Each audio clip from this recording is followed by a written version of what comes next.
Shalom kekasih-kekasih Tuhan, selamat pagi. Saudaraku sekalian, barangkali selama ini kita hanya mengerti bahwa Tuhan hanya akan melakukan kehendak-Nya di dalam kehidupan setiap anak-anak-Nya.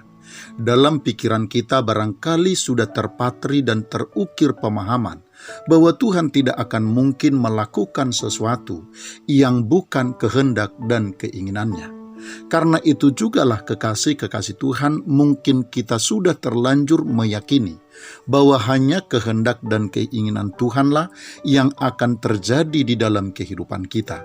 Kehendak dan keinginan kita tidak akan diizinkan oleh Tuhan untuk terjadi dan terwujud di dalam hidup kita.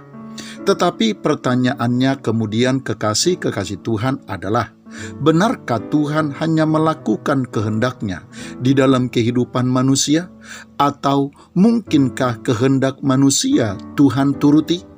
Kekasih-kekasih Tuhan, Mazmur pasal 145 ayat 18 sampai ayat yang ke-19 berkata, Tuhan dekat pada setiap orang yang berseru kepadanya, pada setiap orang yang berseru kepadanya dalam kesetiaan.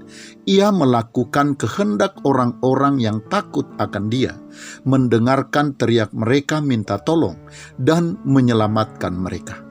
Kekasih-kekasih Tuhan, ayat-ayat ini menegaskan bahwa Tuhan bukan hanya melakukan kehendak-Nya semata, tetapi juga melakukan kehendak orang-orang yang takut akan Dia.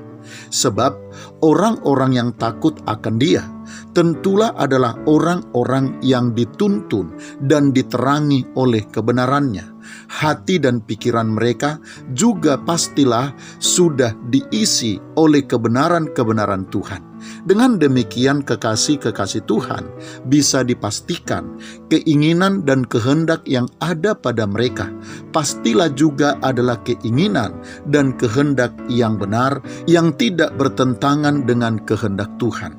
Atau paling tidak, keinginan dan kehendak mereka pastilah merupakan kehendak dan keinginan yang sudah dikuduskan oleh Tuhan. Selain itu kekasih-kekasih Tuhan, kita juga dapat memahami kenapa Tuhan melakukan kehendak orang-orang yang takut akan Dia. Sebab sebagaimana seorang bapa dunia ini pasti akan melakukan apa yang dikehendaki oleh anak-anaknya yang baik, yang penurut dan taat kepada nasihatnya, demikian juga Bapa yang di sorga pasti tidak akan keberatan melakukan kehendak dan keinginan anak-anaknya yang takut akan Dia dan yang menuruti segala perintah dan ketetapan-ketetapannya.